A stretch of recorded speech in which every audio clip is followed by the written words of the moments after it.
sem, hiszen egy nagyon érdekes téma még hátra van. Azt már megszokhattuk, hogy a különböző gyártósorokon ügyeskező robotok dolgoznak, rendkívül szorgalmasan és kitartóan. Az azonban talán meglepő, hogy munkájukkal helyet követelnek már a humángyógyászatban is. Egy érdekes magyarországi fejlesztésről fogunk beszámolni a következő percekben. Az Országos Orvosi Rehabilitációs Intézetben vagyunk. Itt 5 évvel ezelőtt elindult egy orvosmérnöki rehabilitációs kutatási program, aminek a keretében kifejlesztésre került egy felső végtagot tornáztató robotrendszer. Féloldali bénult betegek tornáztatásáról van szó. Ezeknél a betegeknél nem csak bénulás áll fent, hanem annak egy kísérő jelensége az úgynevezett spaszticitás, ami azt jelenti, hogy a bénult végtagokban tónusfokozódás, izomtónusfokozódás alakul ki. Ennek az a következménye, hogy ezek a betegek sokszor így behajlítva tartják a felső végtagjukat, kifeszítve az alsó végtagjukat, és ez a tónusfokozódás gyakran több problémát okoz, mint maga a bénulás. A féloldali bénult betegek tornáztatása ezért speciális követelményeket igényel. A gyógytornásznak ilyenkor lassan, egyenletesen kell a beteget tornáztatnia, és mindezt viszonylag sokszor. Ez megterhelő egy ember számára, viszont ez a folyamat jól gépesíthető. Innen ered a Rehalob projekt alapgondolata, egy olyan tornáztató robotrendszer kifejlesztése, amely a spasztikusan bénult betegek felső végtagi tornáztatásában segíti és nem helyettesíti a gyógytornász munkáját. A robot csak azokat a feladatokat hajtja végre, amit én előzőleg betanítottam. Minden nap, minden betegnél külön be kell tanítani a robotot, mert a betegeknek az állapota naponként is változhat. Lehet egy időjárás változás, vagy egy front hatására feszesebb lesz, akkor jobban fáj a vállakalja, akkor más gyakorlatokat kell betanítani neki. Naponta használjuk, naponta fél óra robotos tornát kapnak. A fél óra ez az aktív tornát, amit a robot végez, előtte van, amit a gyógytornász betanít. Egy kezelés kb. 3-4 óra, 1 órát vesz igényben. Ez a szokásos rehabilitációs folyamatnak egy kiegészítő része, a többi kezeléseket, mint a gyógyszeres kezelés, mint a gyógytorna vagy egyéb foglalkozásokat megkapja a beteg, a robotos tornát pluszba kapja még. 2004. szeptember 25-én jobboldali nyaki érgört szükületem volt, aminek következtében a bal kezem és a bal lábam teljesen lebénult. Akkor a János kórházba kezeltek, aztán hazaengedtek, megint visszamentem a Jánosba, és most itt vagyok 4. hete, hogy ezt a robotkezelést kapjam. Mit érez egy ilyen kezelés során? Hát semmi különösebb érzés. A gyógytornásznő a kezemet főleg bal rézsút irányba, meg a könyököm nyújtására fordítja, úgyhogy sokat javult már. Volt olyan is, amikor gyógytornász kezelte, illetve van most az, amikor a robot. Mi a különbség? A gyógytornász mozgások gyorsabbak. Ez egy lassabb folyamat, amivel szép lassan, ahogy a gyógytornász betáplálja a gépet, de az nagyon lassan mozgatja. A gyógytornászi mozgások azok gyorsabbak. A betegnek az állapota határozza meg, hogy mennyi ideig alkalmazunk, mert a betegség lefolyása folyamatán is változik a betegnek a kezének a feszessége, az úgynevezett spazmusa. Hogyha látjuk, hogy oldottabb a beteg keze, akkor kevesebb ideig alkalmazunk, hogyha feszesebb, akkor kicsit többet hagyjuk a gépen is, akkor inkább a lazításra fordítunk nagyobb hangsúlyt. Fájdalmam nincs. Hát csak addig viszi úgyis a kezemet, ameddig érzi, hogy nem viszi túlzásba. Egy kellemes, nyugodt érzés, semmi különös. A tornáztatás folyamán a beteg kezében van folyamatosan egy engedélyező gomb, amivel ő engedélyezi a gyakorlatnak a folytonosságát. Ezt a lámpasorna, a zöld lámpa jelzi. Ha a betegnek bármiféle fájdalma, kellemetlen rossz érzése van, és elengedi ezt a gombot, vagy nagyon megszorítja, akkor a robotok megállnak, sőt egy kicsi leoldás is van, ami egy kicsit lazítja a karját. Ezt tessék szesen elengedni? És akkor leáll a robot, kigyullad a piros lámpa, ami a vészleállást jelzi, és ilyenkor jelzi, hogy van probléma, van. Akkor a beteg kezét le kell csatlakoztatni, és és a vészállapotot megszüntetni.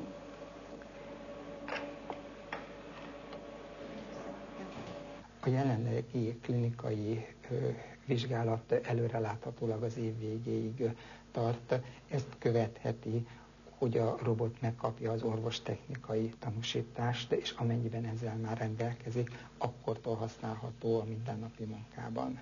Semmiképpen nem csodaszer, ez a robot kiegészíti az eddig is használt gyógytornamódszereket, tehát egy pluszt ad az eddigiekhez. Semmiképpen nem arról van szó, hogy azok közül valamelyik módszert kiváltaná, és természetesen arról sincs szó, hogy valamilyen csodaszer lenne. Az a célunk, hogy többet tudjunk adni a féloldali bénút betegeknek a rehabilitáció során, mint eddig. Vendégem a stúdióban Tóth András, a projekt fejlesztő mérnöke, tehát most a mérnöki aspektusait fogjuk megnézni ennek a csodarobotnak. Mennyire újszerű az, hogy a gyártás technológiából, a különböző berendezések összeszereléséből jól ismert robotok azok megjelennek, helyet követelnek maguknak a kórházakban, az orvosi rendelőkben is? Hát azt tudom mondani, hogy ez egy nagyon újszerű vonulat a kutatásban. Gyakorlatilag a rehabilitációban egyedül a mi rendszerünk olyan, hogy ipari robotokat alkalmazunk, és vannak még sebészrobotok, akik szintén alkalmaznak ipari robotokat, elsősorban a csípőprotézis műtéteknél. A ipari robotok, amiket megszoktunk, szerelőszalagok mellett dolgozva látjuk őket a filmekben, ezek a robotok alkalmasak a humángyógyászatra, és vagy itt vannak olyan pontosságbeli, precizitásbeli különbségek, amelyekre oda kell figyelni? Hát önmagukban ezek a robotok alkalmasak ilyen feladatokra, de azért azt nem szabad elfelejteni, hogy a science fictionből ismert robotszabályok, Asimovnak a 3 törvénye, az itt is érvényes, úgyhogy ezeket a robotokat biztonsági szempontokból még ki kellett egészíteni. Egy ipari robotnak a munkaterébe a kezelő nem mehet, itt megláttuk a példán, hogy nem hogy a kezelőben van, hanem a beteget fogja a robot. Mennyiben jelentett ez a feladat mérnöki kihívást? Hiszen hát azt a szakemberek nagyon jól tudják, és hát a laikusok is tájékozódhatnak ezen a területen, hogy a robottechnika az már tényleg csodákra képes, nagyon precízen tudnak pozícionálni a robotok, jobban tudnak pozícionálni, mint az emberek, nem fáradnak el ráadásul. Mérnöki szempontból mi jelentette akkor itt az igazi kihívást, az igazi problémát? Mérnöki szempontból itt igazán 2 kihívással kellett szembesülnünk. Az egyik az, hogy mi ténylegesen szabványos ipari robotokat akartunk használni. Tehát akár hiszik, akár nem a nézők, mi nem nyúltunk hozzá ezekhez a robotokhoz, csak a narancssárga színt változtattunk fehérre. A másik nagy kihívás az, hogy az ilyen szabványos robotokkal meg lehet-e valósítani ezt az úgynevezett erőszabályozást. Biztos látták a nézők, hogy a gyógytornász úgy programozta be a robotokat, hogy végigvezette a betegnek a kezét. Na, az ipari robotok azért nem így működnek, hiszen ez a feladat sose volt céledik, hogy őket így vezetni lehessen. Ez volt az igazi kutatási kihívás ebbe a projektben. Ezek a robotok mennyire csak a programot követő szerkezet egységek, illetve hát mennyire figyelik a páciensnek az állapotát, mennyire tudnak reagálni azokra a speciális helyzetekre, amik előfordulhatnak egy ilyen kezelés során? Mivel ez a legelső prototípus, és ilyen típusú, hogy 2 robotkarral mozgatjuk a betegnek a karját, tényleg az első a világon, ezért amikor elkezdtük a fejlesztést, akkor a biztonsági szabályokat, követelményeket nagyon magasra raktuk. Emlékeznek a nézők, hogy mondta a gyógytornász kollégám, hogy csak azt tudja visszajátszani a robot, amit ő betanított. Úgyhogy mi ezt figyeljük, hogy tényleg csak azt játsszuk-e vissza, és például, hogyha a betegnek egy ilyen görcse bemozdul, de akár ha a beteg elmozdul a széken, vagy vakarózik, akkor mi érezni fogjuk, hogy megnövekedett az erő abban az eszközben, ami összeköti a robotokat a beteg karjával, és ezt kénytelenek vagyunk úgy érzékelni, mint egy vészállapotot. A robotok meg fognak állni, sőt ez a biztonsági lazító berendezéshez is oldani fogja, lazítani fogja azt a merev kapcsolatot, ami a robotok és a beteg karja között van. Ezt láttuk is, amikor a vészleállást produkálta a néni, akkor ugye ellazult a robot, de értelemszerűen a betegnek ebből problémája nem származhat. A szenzorok alkalmazása nem vetheti-e föl azt, hogy amit eddig a gyógytornász mondjuk erősen szubjektíven tudott érzékelni, tehát végig tapogatott, nézte, hogy mennyire vagyunk merevek, mennyire van megtapadva egy izomcsoport. Ezt ugye a szenzorok lehet, hogy sokkal precízebben és objektívebben tudják fölmérni. Tehát mennyire lehet ez is egy olyan kiindulási pont, ami más irányba viszi mondjuk a gyógytornát?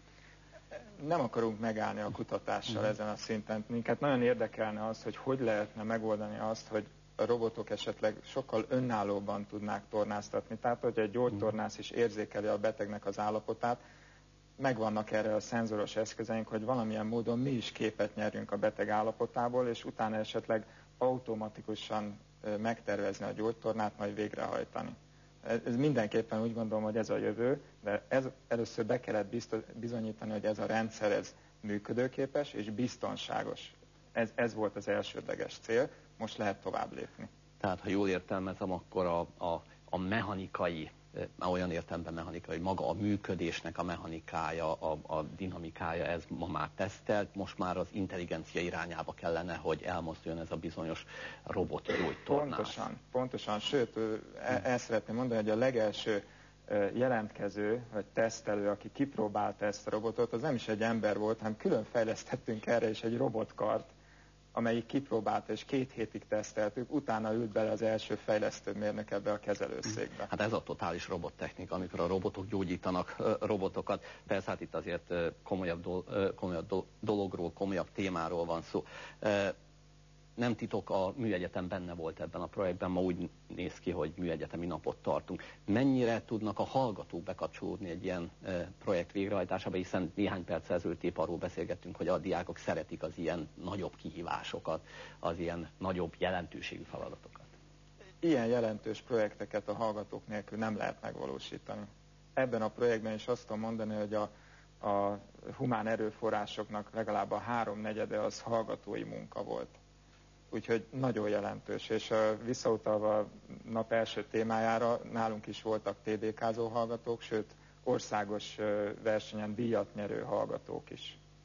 A folytatás, mikor tudunk beszámolni a következő fejlesztési eredményekről? Hát a következő fejlesztési eredmény, ugye hallották a doktor úrtól, hogy lezárjuk a klinikai vizsgálatot, és jövőre egy nagyon profi új ipari robotvezérlőt fogunk beépíteni, úgyhogy a jövő év végén egy kicsit más és sokkal intelligensebb rendszer fog már működni. Köszönjük szépen a helyzetjelentést a robotok frontjáról. Kívánom, hogy sikerüljenek ezek az intelligencia fejlesztésre irányuló kísérletek, és hát kívánom, hogy sok diák legyen ott a Műegyetemen annak érdekében, hogy ezek a fejlesztések tényleg gyorsan, hatékonyan, ötletesen megvalósuljanak. Köszönöm szépen a beszélgetést. Önöknek pedig köszönöm, hogy ez alkalommal is a tudást választották. Ugye tudják, másodperceken belül kezdődik a Tudásakadémia. Töltsék kellemesen a napjukat, és hogyha holnap is a tudást szeretnék választani, akkor 9 órakor én itt leszek, egy nagyon mozgalmas műsorral állunk majd a tanulni vágyók rendelkezésre. Viszontlátásra!